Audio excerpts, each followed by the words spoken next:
I got your love. You need to look no further. Got your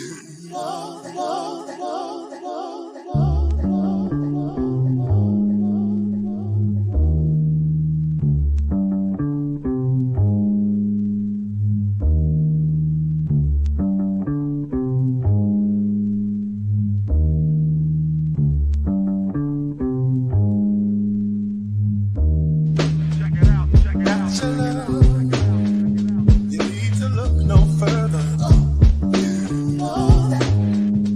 Don't you know that stir my love? You'll never need another.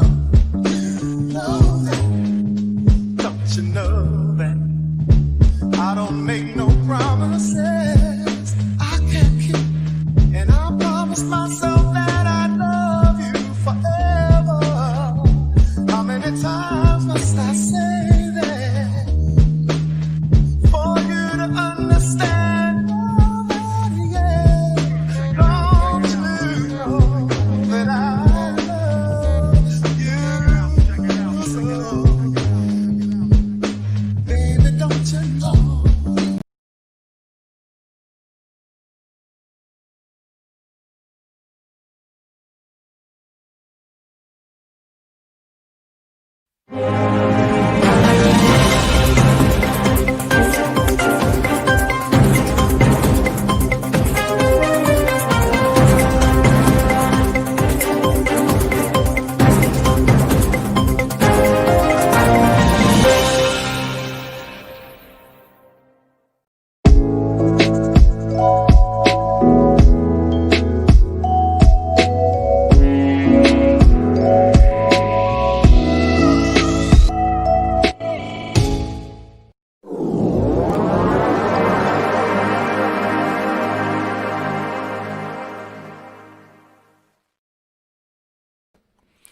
Good evening, ladies and gentlemen. My name is Denoris Wilson. You are now tuned in to the BRI, the Black Research Institute, where we're here and we're committed to solving the problems. So, last night was my first episode of the BRI, or any episode ever. And I was nervous and excited at the same time, but I'm glad I did it, and I would like to thank Latrice and Dante for allowing me, or for being my guinea pigs on the launch. Overall, it was great. I definitely see a lot of places where I can improve as a broadcaster or someone in front of the camera, but you know, everything is a growth process. So, but tonight I'm going to be interviewing another one of my, I don't even know. I don't even know if I'm gonna call him a client, man. Like, because I met him on a humbug. So we're gonna get into that when we go in the interview. But I met him on a humbug, and I did a couple of things for him. But you know what? Let's not even. We'll talk about it. Look, I want to bring in my man Dominic Manuel from the Firm Entertainment. What's up, good brother? How you doing, bro? How you doing, man? I'm doing good, man. I'm doing real good. I can't complain, man. I'm breathing, right? Yes, Lord. Yes, indeed. Yeah, man. So how you been, man? Been great, man. I've been great. Wait a minute. Hold on. I ain't. You know what I mean? Like, I didn't come for, I'm making sure it's right. You know. That's what's up. Yeah, yeah. But yeah, so how you doing though, brother? Man, I'm doing good, man. Blessed families, blessed, man, and going through the motions of this whole pandemic like we all are. But for the most part, man, it's been a struggle. We'll get into that, man. You know, I was actually diagnosed with COVID back in April, so I was down for a couple months, man. It was real stressful for the family, myself, man. I mean, it was crazy. I was at work, man, and got pains all in my neck, and I was like, man, what's going on? So, I don't eat a whole lot of crazy foods. I wasn't going around folks. I mean, I was an essential employee as well. So, when I was going in, I was like, okay, I'm going to work, go home, take my clothes off in the garage, go in the house, shower, kiss the babies, lay it on down. But this Sunday, man, I wasn't feeling well, so I came home. Said, you know what, coming down with something. Usually I go hoop. I try to stay as active as possible, man. So I went down to the basement, ran about 3 miles on the elliptical machine, man, came back upstairs, and I hooped the day before that. So my body's a little tight anyway. You know, told wifey, I said, look, man, you know, once I get out the tub, I need one of them good old Miss Mailing rub downs, you know what I mean? So once I got into bed, man, she came over, was like, yo, you burning up. So I was like, all right, this is what we're going to do. Get everything you need up out of this room. I'm going to be locked down for 2 weeks, man. And, you know, I took the test on that Tuesday and it came back positive. So I was in the room, man, doing squats and walking around, fevers, chills, the whole nine. That's pretty intense. But, you know, thank God none of the family got it. The wifey was good, man. She was feeding me through the door like I was in a 6x9, man. It was crazy. But, you know, we made it through, man. God's grace, man. I made it through and I'm healthy, man. And I'm back with the spirit, buddy. That's what's up, man. Well, you know, it's hidden. Like, you don't walk up to something that says, hey, here I am, COVID-19. Like, It ain't, you know, it ain't like, here I am. Oh, then you say, oh, let me dodge that. You can't dodge it. Like it's almost like you hit the lottery. You know what I mean? Like, you're not just gonna get it. Like, you're not gonna go into places where you know people are contagious, right? So you're being cautious and everything, and even with you being cautious, somehow it found you. Like, it literally found you, and because it's hidden, because you don't know. Because it's dependent upon everybody to eradicate it. Like, you and I can't be doing our part and everybody else ain't doing their part. Right. You know, so when you told me that, I didn't even know that, brother. I mean, I definitely didn't know that because I'm so used to you. Like, 2 weeks to me not seeing you for 2 weeks, that ain't no big deal. Like, me not seeing you post something for 2 weeks, that ain't. You know, sometimes, you know, it's COVID, you know, clubs closed down, you know what I mean? You know, most I'm going to see him doing now is slingshotting. You know what I mean? Like, right. You know, I'm gonna see him in a slingshot, but I know if the world was open, Dominic would be in the game. You know what I mean? Like, if the world was open, Dominic would be in the game. But I want to get a little bit into how we actually met, Nate. Like, you know, how you and I actually began to vibe with one another. And for a lot of people that don't know, you was involved with the ABA League in Virginia, correct? Correct. Back in, I think, '04. So, buddy of mine, good brother of mine, man, Champ Owens, he was playing for the team at the time. And he actually turned me on to you. He was doing some work. It's when I was doing the parties and stuff like that as well. So he was like getting all my graphic work from you. And I had to send my pro basketball team. And I was like, all right, cool. We're going to start building some things. And, you know, as business started going, he said, look, the Nords make these hot flyers. You know, I was trying to get my feet wet in the graphic game as well. And as, you know, he was sending everything to you. I was like, man. So, you know, we didn't wink even then. You know, he was going through you for the next 2.5, maybe 3 years as the season was going along. I kind of let him handle that.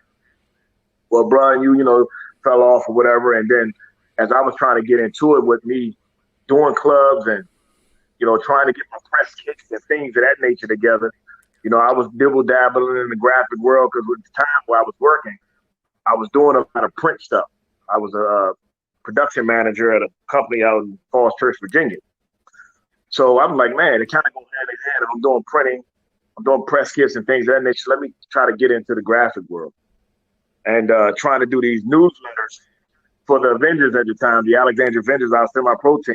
Man, that was too much going on. And I think that's how me and you kind of linked up. I was like, look, man, I need some work, need some flyers. And, man, it just started, you know, wheels started turning. And, you know, you were one of those guys where, and it's so funny though, to know it. When I tell you, it's so funny because we've never seen each other's faces until maybe 2 years ago. Right. Exactly. So It would it's be funny how if people heard you and I having a conversation, they would not know that you and I have never physically met one another. no, I've never shaken your hand, never gave you a hug. Thank you, brother. I mean, Never. it's wow. And what's so funny? This is before the transition of you out of the area and things of that nature. So Right. it wasn't like we couldn't do it. It was just timing, and the business was great. It was no, hey, give me the brotherly hookup or nothing. It was straight business, all good, kicking, and that was just the beginning of it. And Right. then as I started asking questions about how can I get into the graphic world and things of that, man, and you was like, little bro, I got you, man. This I usually don't do this, but you seem like you open. You can share the information and you learn all this stuff, man. Just share it to somebody else. I mean, I remember those conversations. It was like, man, I ain't nowhere near close enough to show nobody nothing. I mean, I'm just trying to get all this stuff right now, so when I get to that point where it'll be good. But yeah, man, you was open to really educating me on how to do certain things, man. And I greatly appreciate it. I remember I sent you Photoshop. Yes, sir. I sent you Photoshop and was like, honestly, I'm gonna tell you the honest to God truth. Like, I like your drive for one thing. I love how whenever you decided to do something, you was gonna make it happen. Like, period. Like, it was gonna happen. But I also was like, this dude gonna get on my nerves. Like, he gonna get on my nerves. So let me get him the program and tell him, do what you do. And if you need help, come back to me. If you need help, come back to me. And I watch you, and I watch how you have developed your design style. Like, people don't understand that when you're doing graphic designs, people don't come to you because the design is off the chain. They come to you because they like your style. Mm-hmm. Like, they like the way that you put things together and the way you lay it out. They like your style. Like, so with that being said, I watch you transition a couple of different styles, like a couple of different, when it comes to design, a couple of different. But now I think you selling it into your little groove now to where, it's becoming easy. You see it before you actually do it. And then, then you just put it together. So I can see that. But at one point I was all over the place, man, just trying to figure out it took me what looks good, what colors and things that fit me. Was it darks? Was it lights? Was it blues? Was it red? Was it green? And then you go to that where you're like, all right, this is my color. But then you look back after about 2 weeks, you're like, man, all my flyers look the same. I gotta figure out something else. And then I go to a different realm, and I'm like, well, that doesn't really fit me. That's not me. So I didn't know exactly what direction I wanted to move in the graphic world. I don't know what I want to. Like I said, I know I like a good flyer. Put it like that. And then you put it out, and then the next morning I look at it like, oh my gosh, that was terrible. All right, we'll figure it out next time. Right. I mean, I do it a lot of times. Like, nothing goes out. Like, when a client commissions me to do a job, nothing goes out if I don't approve of it. Like, if I don't really like it, I'm not sending it to you. You know what I mean? Like, you may even like it. You may like it. But if I don't like it, I'm not sending it to you. And I'm not a flashy type of designer. You know what I mean? Like, I'm not real bling bling or flashy. Like, I'm clean. I'm really clean. Like, I'm really clean. I want you to be able to take whatever flyer I design for you and to be able to put it in the magazine and not worry about people saying, oh, that's too risque, or, you know what I mean? Like, I don't want to do that. And you don't do that. So it's like you LeBron, I'm Jordan. You know what I mean? I appreciate that compliment, man. You know what I mean? You know what I mean? Because I'm watching you, and I like what I see, and that's why I ain't even mad at you. And then what I do appreciate about you is that when you get overwhelmed, with work, you'll hit me up and be like, yo, right. I can't do this. I can't do this. Can you knock this out for me? And I appreciate that because Nick, I don't put my name on nothing. Like, I don't say buy the DC Graphics on anything that you've ever seen me do. Because I've always figured that if I do a good job, then my clients will be my walking billboards. You know what I mean? Like, and I've been in business almost 20 years off of referrals. Referrals. So, but you're the same way though. Like, word of mouth is about your bit. That's how you do your thing. Like, you're the exact same way. So we're gonna segue into like the multitude of things that you be involved in, man. Like, you like a Renaissance dude, man. You everywhere. Like, you do parties, you got a t-shirt business, you make pies, you sell boxes, cable boxes, the cable killer or kill box. Oh, yeah, man. Like, you look, doing man, everything. It's fun. Like, look, we in here with it right now, man. Got the projector. We watching some old school basketball in here, man. Man, you everywhere. So tell me, what drives that? What makes you do that? I feel like we're not just put here to go to bed, go to work, do it again, do it again, do it again, do it again. There's so much information in this world. There's so much information we can give other people. Look at yourself. You're one of them. You gave me plenty of information in how to get into the graphic business. How can I expand that? Because it all comes back to the Lord's helping me out. Just because I get a business with graphics, now I have to start, showing my son, which I'm teaching him how to use InDesign and things of that nature. Just play around with it, touch it a little bit, teaching him how to use software, how to print, and he's doing his own shirts. So with that being said, when I came out of Washington, D.C., moved to Virginia, played high school ball, went on to play some college ball. And when I got to college and realized, I wanted to just go to college and play for free. My parents weren't paying for college, so got a scholarship to play out in San Diego. Great. All right. I realized the NBA wasn't there for me at that time. It just wasn't there. So I came home, played some ABA basketball.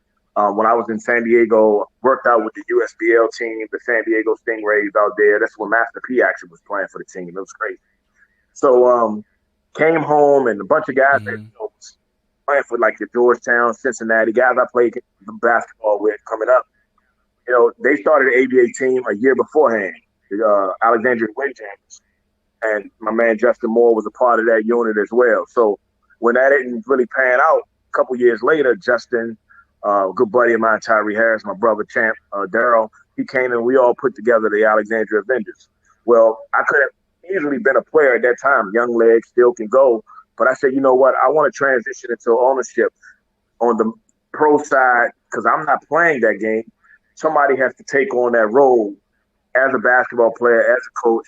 We wasn't hiring nobody, so we had to get out here and pass out the flyers. Get out here, get the community. We did your Read to Achieve programs. Everything the NBA was doing, we was trying to do on a lower scale right in our communities with the cheerleaders, the concession. We had mascots. We gave away bikes. I mean, we did it all, but most of this stuff was coming out of our pockets.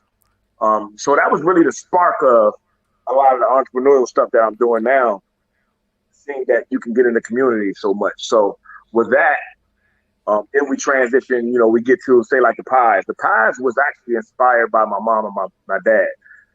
They had a carryout in DC right off of North Capitol when we were younger. I lived near Dunbar High School.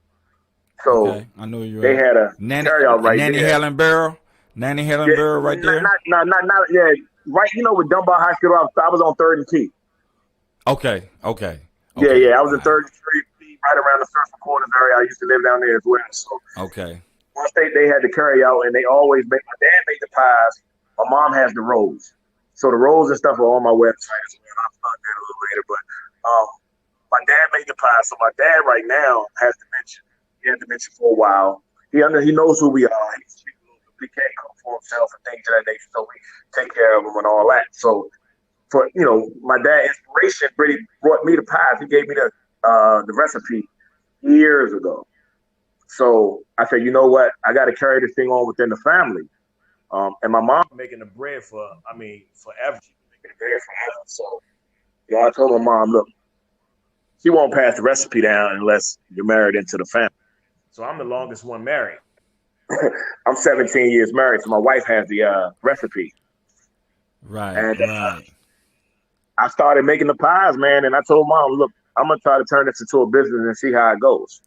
And it sparked off. The pies are delicious. It's totally different. If I told you to guess the ingredients, you couldn't. Right. I mean, it's been going well. So we don't do it all year round yet because I got a whole slew of different businesses that I run. So we pretty much started off through October, which is the month we started last year, October through like February, and we've been having fun with it, man. Yeah, you the true definition of diversifying your portfolio. Right. You got the pies. So tell me about the kill box. What's up with the kill box? Yeah, the kill box. All right, so the kill box. I'm sorry, the kill box. Man, cable costs so much money, Right. and when they Hold on, deregulate, wait a minute. I need to do a disclaimer, right? Like I need to do it. I need to do this little disclaimer. The views and opinions by the guests on these shows are not necessarily the same as the host. Okay, go ahead. There you go. So the kill box is when cable was so high, right? Cable is deregulated now, so you have the option to stream, pay for that service, as long as you're paying for it. I know all the guests out there and everybody. This is not free. This is no stick. I'm not stealing anything. We're not stealing it. You can pay for streaming services. That's exactly what you're doing. You're paying for streaming services. But the quality of the streaming service that you have is by far better than anything that you will get. And you're getting it all. You're getting it all for a fraction of what you would pay for cable.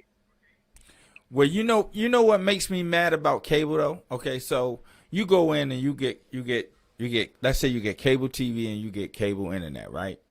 Both of them. And you paying for both of them. And let's say, arbitrarily you got to pay $160 for both of them, cable internet and cable TV, right? But then you still have to rent a modem, or you got to buy a modem, and you got to buy like the box to be able to get the channels that you're paying for. And pretty much. And I never understood, like, how are you going to sell me a service that I can't use without your specific equipment?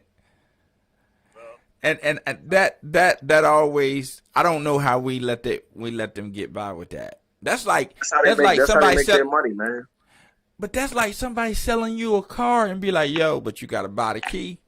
Right. Yeah, I'm gonna give you 3 tires today, but next month you have to buy the 4th. You have to buy the 4th tire. Right. You got to buy the 4th tire. Like, I never understood that. But, we live in a capitalistic country, so everything is about making money, right? So we done talked about the pies. We done talked about the kill box. But I know what your baby is. Like, I know what your baby, I know where, Nic Da Biz is really grounded in. Tell me about Firm Entertainment, bro. Tell you about the parties? First of all, how did you come up with the name Firm? What is that about? It's so funny, right? So I worked in law firms for about 15 years. Okay. And I was around a lot of the legal stuff. The firm is always, whether a legal firm, Jackson firm, Shepherd firm, it's always a tight-knit family. All right. So when I thought about a name, how can we brand ourselves to look like a tight-knit family? It'd be Nic's firm or firm and them, or I don't want to put a name on it. So when I first started, it was Nic Da Biz Entertainment. But that's just all me. If I put people under me, it's all me.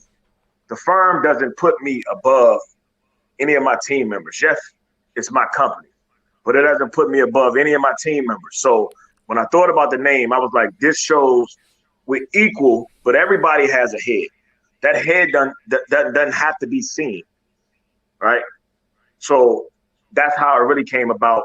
And then, of course, you know, I'm a big Nas fan and AZ fan, and the firm did. That song always resonated in my mind, and them guys were strong. They didn't last as long, but the album was good. I loved the song, and that kind of was like, oh man, this is a good little spark. So, Nic Da Biz, Firm Biz, the firm as a family.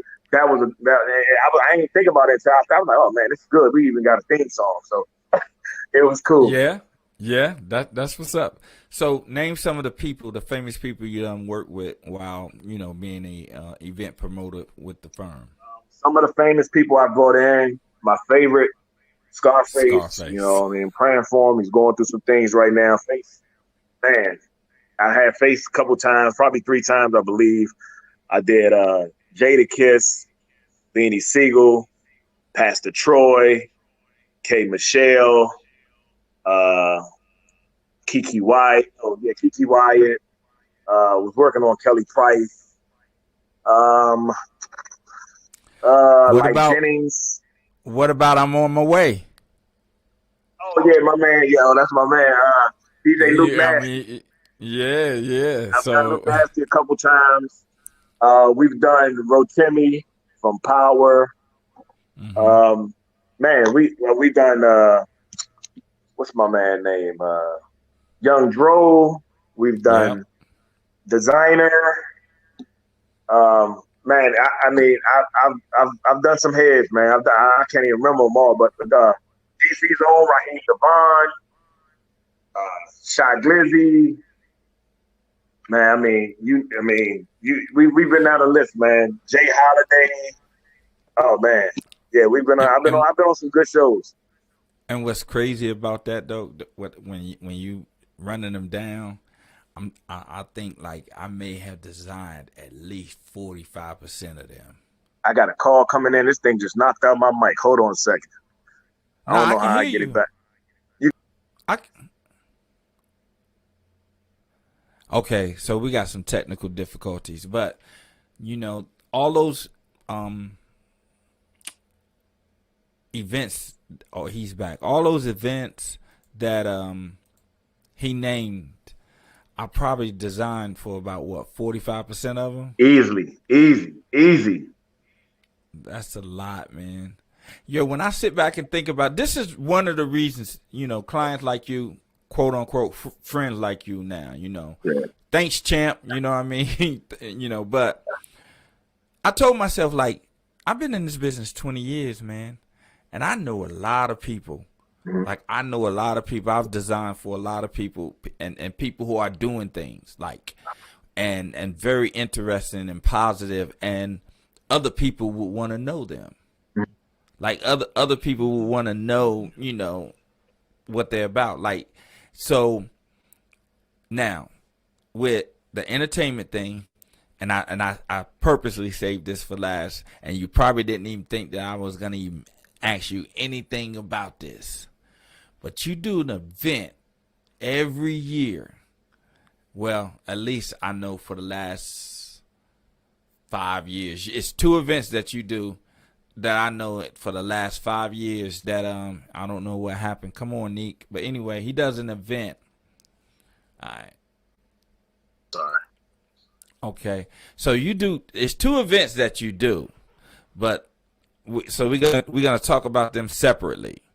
The one event is I call it your Miami Vice annual birthday party boat ride.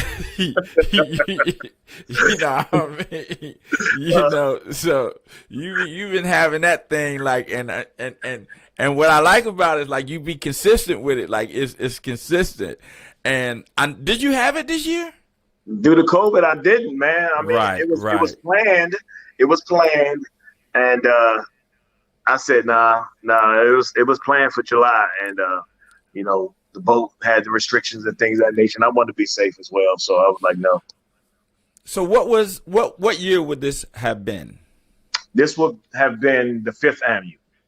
Yeah, yeah. Fifth annual. That's a Miami Vice annual birthday boat ride party. You know what I mean? That's really fun, man. It's so crazy. Like folks really look forward to it now. And it's for a bigger purpose, man. My nephew is autistic. Right. Yeah, so that's the other event. Okay. That's the other event that you have annually that you done did a couple of TV appearances to let people know about, that event that you be doing, man. So, tell the people a little bit about that. Yeah, so, every year for my birthday is in July. So the first year, we decided that we want to give back to something special. So my nephew is autistic. So at the time, my publicist, which is Ali Opio, reached out to her and said, look, how can we blow this thing up? How can we make this thing huge? And, she was like, Nick, there's not many, or there's none. She did her research. There's no promoters on a national level has been on TV. And I was like, okay, cool. Let's try something. So she got to spinning it off and doing what she do and say, hey, Nick, we have something here. So, I've been on your Fox 5, your News Channel 9, your USA 9, and, 8, 7. I've hit them off. And when we went on, they knew it was about the boat ride, but the purpose was to raise money for the Autism Society of Northern Virginia. Well, on the backside of that, we are in the DMV. Go-Go is the music of the DMV now. So we made sure we had that plugged in as well. But it was all geared around my birthday and really giving back for a bigger purpose. And man, it turns out amazing every single year, man. It's the best thing ever. I didn't know it was gonna blow up like this. I mean, people look forward to it every year. I'm talking about I get text messages and calls in January. Yeah, I look forward to I think like when I was living in DC, I think you hadn't started those yet. No. Nah, you hadn't started those yet. So, and that's funny. That's funny because it's like I lived in DC. I did work for you while I was in DC, and then I moved to North Carolina, and we still are, connected. And by the way, I just confirmed Alan, she'll be doing an interview next Thursday. So, that's gonna be good. Yeah, that's gonna be a good one right there. That's gonna be a good interview. You know what I mean? And like I said, man, I got a lot of friends like yourself who are doing positive things, and I think people will want to know what y'all doing. And brother, you keep doing what you do in these little interviews. If you want a copy of this interview for anything, man, just let me know, and I will send it, to your email so that you can use it for promotional purposes yourself. But I gotta ask you one question though before we leave. What's up? What are you currently doing to move the culture forward? The culture of it's a bunch of cultures, man. Well, for me, I'm a guy that likes to drive these kids. More on the cultural side, right? So I use my platform through entrepreneurship, what I've been doing for the longest time. And I kind of switch it, right? So I'm a basketball coach. I coach high school basketball, varsity boys basketball. I also coach at the Boys and Girls Club. I've been doing that for about 7 to 8 years. So as our young Black athletes and our young Black men, I know they love sports. I use that as a cheat code to get in their lives and talk about how they're going to stay in the books, what they want to do after sports. How can you be an entrepreneur? Do you look at me as an entrepreneur? So I use my platform to try to educate them on certain things about life. Because I know they love sports and they're going to say, hey, Coach D, man, you so cool, man. You got the nice little ride. And, okay, that's fine. That's all good. But at the end of the day, I get to grab them because I teach them the game of basketball. I show them pros. their parents know me in the community. They see me on the news doing things outside of just going to the party, pants hanging down. So I use that to say, look, stay in those books. College is not for everybody, but I advise you to try to get there. And if you're not going to get there, what's the next step? You got to have a B, C, D, all the way down the alphabet, lines of communication, lines of hard work, and all that. I teach the same thing to my kids. So I have a daughter that's in college right now, studying pharmaceuticals. I have a 15-year-old daughter that's straight A student, like she's a brainiac, and my 10-year-old son. So even my son now, he has his own business.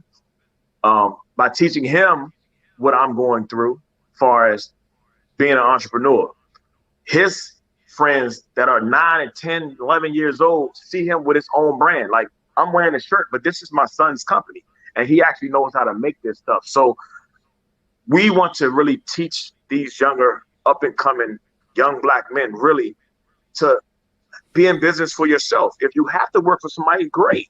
But you always want to strive to really have your own, to something you can call your own.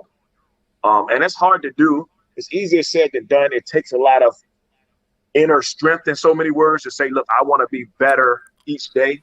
So that's why I use the sports size of it, because all little kids, I mean, 90% of them want to hoop, play football, tennis, or something, because athletes are cool. They make a whole lot of money. And it's easy for us to get into as African-American men because we're athletic and all of those things. But how do we channel that? How do we use that to educate? Well, as a coach, I just can't teach them how to shoot or how to dribble. In that moment, I teach them life skills. I talk to them about life skills, being productive, respecting others, and what are you giving back to the community in the process of you learning this game and one day may be an NBA player making a whole lot of money. And I show them those videos and interviews that I've been on the news and showing them how I gave back. So the way I change the culture is really by example. I really show them, like, I'm doing this, so I'm telling you the exact same thing. So you don't have to go my same path, but be a part of it some kind of way. Okay. That's what I'm talking about. Well, brother, I know you said you got something, you got a big night tonight. I don't know what it is, but evidently it's big, Yeah. But I want to thank you for doing the interview with me and, giving me a chance. I'm going to be calling you back, later on in the season, calling you back, especially after this COVID gets done and, you back up swinging like you normally are. So we'll have a lot of content then, like a lot of things to discuss and a lot of places to go. But once again, thank you, Dominic, man. So to get in touch with you for, wait a minute, time out. This is going to take a while. To get in touch with you for the pies, how they do that? You can go online to Manuel SPP. That's Manuel Sweet Potato Pies, ManuelSPP.com. And you can go in there, shoot me an email, give us a call. We'll make sure we get them out to you. We're in the DMV area, so if you guys watching, man, we can get you those pies. And for my audience that's listening, it's pardon me, I'm not advanced yet, so later on down in the production phase of this, I will be able to show these links on the screen, but I'm not capable of doing that right now, so it's a learning process. But so the pies, how they get in touch with you for the kill box? The kill box, you got to call me direct. Okay. And that's 202-270-7087. You call me direct. We ain't got no link. Okay. So, and last but not least, the Firm Entertainment. How do we get updates about what y'all doing in your upcoming events and all of that? Follow us on all our social medias. The Firm ENTVA is on our IG. The Firm Entertainment on Facebook. All that stuff is up there. You can follow us on all those platforms and stay up to date with all our events. All right, brother. I got you. Thank you again, man. And keep doing what you do, man. All right? Appreciate you, Denois, man. Thanks for everything, man. No doubt. Peace. All right, buddy. So, That's a good brother right there. Hopefully in the future, when people give out their contact details, I will be able to flash that on screen. But right now, I can't do it. But I'm getting the hang of this, and I'm enjoying it. And I thank everyone for watching, and bearing with this amateuric endeavor. But I want to say something about culture. When I asked him what is he doing to push the culture forward, and culture is made up of things that we as human beings do. Culture is not independent of us as human beings. So when we say culture, anything that you do as a human being is culture. So when I asked him what is he doing right now to push the culture forward, I already knew the answer, in that he's being positive, because in pushing the culture forward, he's actually pushing humanity forward towards a more positive outlook, and I appreciate that, brother. Okay, so once again, you have been in tune to the BRI, the Black Research Institute, where we're here and we're committed to solving the problems. Thank you, and everybody have a blessed night. And remember, in order for you to receive a blessing, you must first be a blessing.